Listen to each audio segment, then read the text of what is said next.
the Solomon Islands. 800 miles east of Papua New Guinea, this group of nearly 1,000 isles covers 11,000 square miles. Though first discovered in 1568 by Spanish explorers, many people identify this area with World War II due to the fierce fighting that occurred between the Japanese and Americans on the largest island here, Guadalcanal. In a campaign that lasted over 6 months, a total of 41 warships were sunk, and over 30,000 men died either in battle or from disease. The Americans and Japanese, they left behind a lot of the remnants of the war. Ships that were sank, for instance. And then on land, you have leftovers of tanks and a lot of ammunitions as well. There was a place close to where I went to school called Hell's Point, and it's full of live ammunitions. But Guadalcanal is also infamous for something else: the countless local legends of giants. There are mysterious legends all over the Solomons, actually. A lot of the stories in Guadalcanal tend to talk about giants, the relationship between people and giants. Giants are often portrayed in different ways. Sometimes they are benevolent giants. They help people. They look after people. But there are stories about giants killing people and taking over things. So giant is a major character in a lot of the Guadalcanal stories.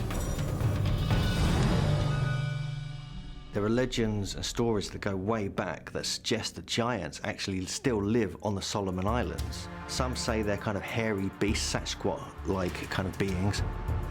Others say they're more humanoid. And some say they even relate and kind of mate with the human population.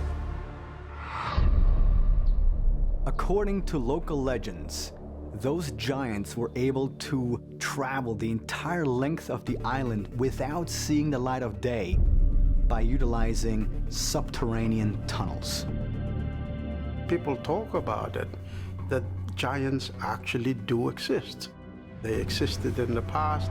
Today, with all kinds of developments that are taking place, they shift further into the mountains. They really do exist. It's not just a mythology to scare children. According to one report, in 1998, workers during a gold mining operation witnessed what they believe is proof of the existence of the giants of Guadalcanal when one of their bulldozers broke down. The workers say they removed the 10-ton blade from the machine to make overnight repairs. And when they returned to the dig site the next morning, they were shocked by what they found. The blade itself had been moved quite a distance, and they found footprints of giants in the mud. So they could only assume that these famous giants of the Solomon Islands had been there and moved the bulldozer blade. Could Guadalcanal really be home to giants? If so, what are they? And where did they come from? In the book, Solomon Islands Mysteries, author Marius Boiron, a retired helicopter engineer who lived on the Solomon Islands for many years interviewing locals, unveils a groundbreaking theory.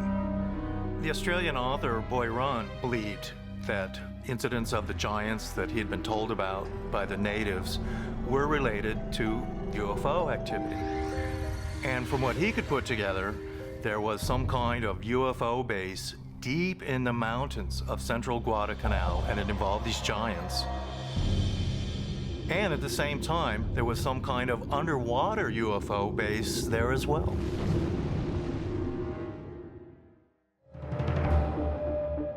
Eyewitness accounts of UFOs have been documented on the Solomon Islands for years. And mysteriously, details reveal that the UFOs seem to rise out of the surrounding ocean where warships sank in World War II and vanish into a remote mountain lake on the island. People often talk about seeing light not only in the sky, but in the ocean as well. That you see lights in the ocean, and then you see lights flying past overhead as well, and sometimes crashing into the ocean like a plane crashing. There have been sightings of flying saucers appearing over the wreckage, flying into and out of mountains and volcanoes in the area. So the whole area is really pretty interesting. There have been reports that objects, strange lights, actually rise up out of the waters into the air and move about for a period of time and then disappear. And often this is either witnessed from the beach or is experienced at close hand by fishermen. And it's said that sometimes these objects come so close that the fishermen can actually feel the heat as they pass. There was a lot of local people who had said, yes, for many years we've seen these types of things happening.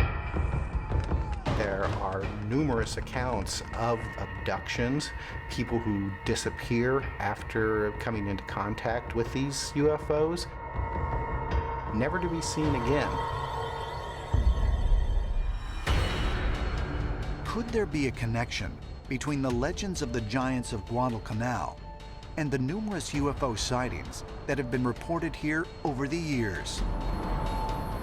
And might this be evidence that Guadalcanal really is the site of an underwater alien base? Some ancient astronaut theorists believe the answers can be found by examining stories other strange creatures said to inhabit the island. Creatures like the Adaro. The Adaro are frightening-looking creatures, half fish, half man. They were said to have come from the sun by way of rainbows. They could be dangerous. They could shoot poisonous flying fish at you. So the notion of some creature that was of danger and mythological qualities coming from far away seems alive and well in the Solomon Islands. Chua Chua is a story that a lot of people on Guadalcanal know about, that these are actually human beings, but at certain time they take different forms. These are energies that can shapeshift into any form. These are not just stories for entertainment or for scaring the children. These fears are great. You have to wonder if these famous giants of the Solomon Islands and these weird beings were in fact extraterrestrials that were there to protect these secret bases. Is it possible that the stories of giants, sea monsters, and other strange beings on Guadalcanal are really accounts of extraterrestrials who appear as frightening creatures in order to scare off anyone who might discover their secret alien bases? The Solomon Islands is right on what we call the Ring of Fire, a lot of volcanic activity, a lot of tectonic and geo activity. So there's a lot of energy there. One theory would simply be that if these other beings, whatever they are, wanted access to a good source of energy, that might be a very good place to go. Tulum, Mexico. Here, on the eastern edge of the Yucatan Peninsula, lie the ruins of one of the last cities built by the Maya. An advanced ancient civilization that thrived throughout Mesoamerica from the 8th century BC to the 15th century AD. Situated on a cliff overlooking the Caribbean Sea, this site honors the mysterious diving god that can be found depicted on several buildings. Behind me is the temple of the diving god, and the western doorway is a stucco relief of a winged being who is either diving down from the sky or he's diving down into the water. His real identity is not known. In addition to the diving god, It has been documented that the interior of the temple once contained a mural portraying the Aztec water goddess Chalchutlicue. While the Aztecs did not occupy the Yucatan Peninsula, their ancestors, the Olmecs, did. And some believe there may be a profound connection between this area of Mexico and the Aztec water gods, who ruled over a paradise-like world called Tlalocan. Descriptions of Tlalocan come from the Aztec shamans, spiritual guides who could access this otherworldly realm through whirlpools while in a dream state. And according to ancient astronaut theorists, deep in the jungle just south of Tulum is a location that is a perfect match for the descriptions of the east region of Tlalocan. There's an intriguing site right here off the coast of the Caribbean Sea, and it may have a connection to the Aztec Tlalocan. And its name is Cenote Angelita, and it's right here. A cenote is a sinkhole where limestone bedrock has collapsed, exposing the fresh water underneath it. Many of the cenotes in this part of the Yucatan are believed to have been formed by the meteor strike that wiped out the dinosaurs more than 65 million years ago. As a result of this extreme impact, they contain high amounts of shocked quartz. Shocked quartz is a particular type of quartz that really needs very, very high pressure to form. Quartz is a crystal, but every crystal is not completely uniform. It's comprised of smaller little pieces that have to align along defect. And high pressure changes the internal structure of the quartz. Scientists have long known that quartz is able to convert the Earth's natural electrical vibrations into a form of energy. And some have even suggested that it could be used in the formation of wormholes through an electromagnetic reaction called the Casimir effect. The idea is, if I take two metal plates and stick them in the vacuum of space, it turns out because of quantum fluctuations, this creates an effective attractive force between the plates. One can think of this as a negative energy. Now, an intriguing idea that we get is that this is exactly the principle we need to understand perhaps how to stabilize a wormhole.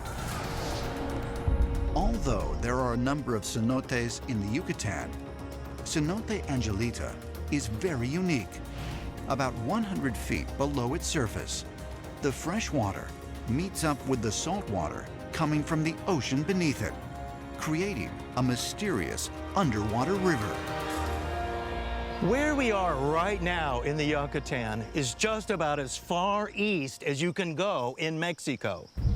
And the description of Tlalocan was that the very eastern side was where the waters of the underworld met with the waters of the surface world. And that is exactly what we have here. It was said that souls passed through here, and the Aztecs believed very strongly that this was a portal to another dimension. The Aztecs had the legend of the Tlalocan. They entered into through whirlpools in the water. So you can start to connect the dots here and see that those areas could in fact be traversable wormholes that will take us somewhere else. Could the highly pressurized quartz found in Cenote Angelita have made it the perfect location for advanced alien beings to create a wormhole? And might this explain the stories from the Aztec shamans who claimed they were shown an entrance to paradise? The North Atlantic Ocean, 200 miles west of Ireland, lie open waters expanding as far as the eye can see. But according to 14th century Mediterranean mapmakers, this exact spot marks the location of an island known as High Brazil. For more than 600 years, sailors across the world have searched for this so-called Phantom Island, believed to contain an Eden-like paradise.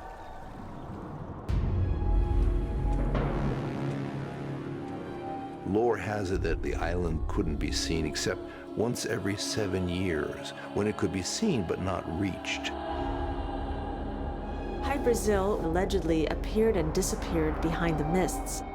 It could never definitively be found, although its putative location is marked on some of these early maps.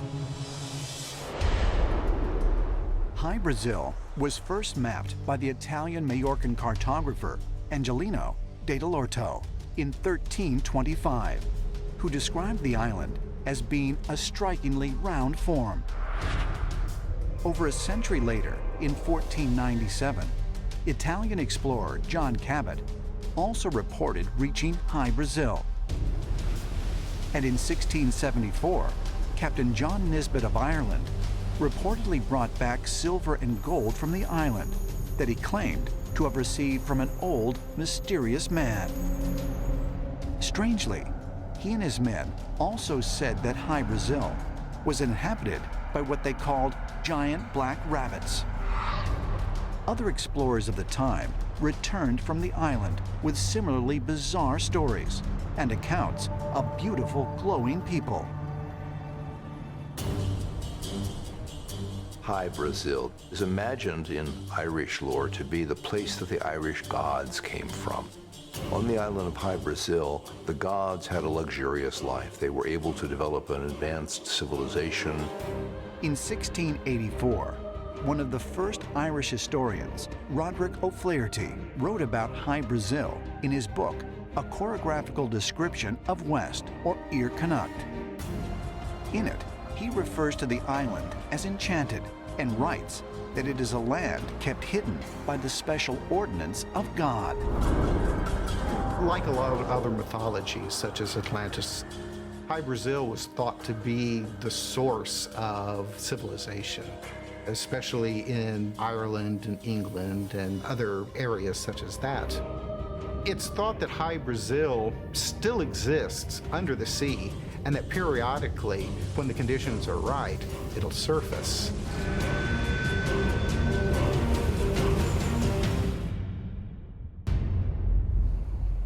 According to legend, the mysterious land was last seen in 1872 by author T.J. Westrop and his crew, who saw the island appear and then vanish. If High Brazil is an actual land, very possibly it could be that at one time on planet Earth there was a superior technology, a civilization that had progress that far surpassed even our own today. And these people originated from the stars. They are the people that the human race descended from. And locations such as High Brazil is the homeland of these creatures. Is it possible that the mythical island of High Brazil not only exists, but is actually a high-tech alien base? And if so, might there be others located all over the world? You find so many accounts of beings coming and going from the stars at these locations. You find mysterious disappearances. You find other supernatural events taking place at these islands. And it makes you wonder if they're in fact being used by advanced extraterrestrial races as portals, as gateways, even as stopover places, maybe even refueling stations in a way, as places that are known throughout the cosmos.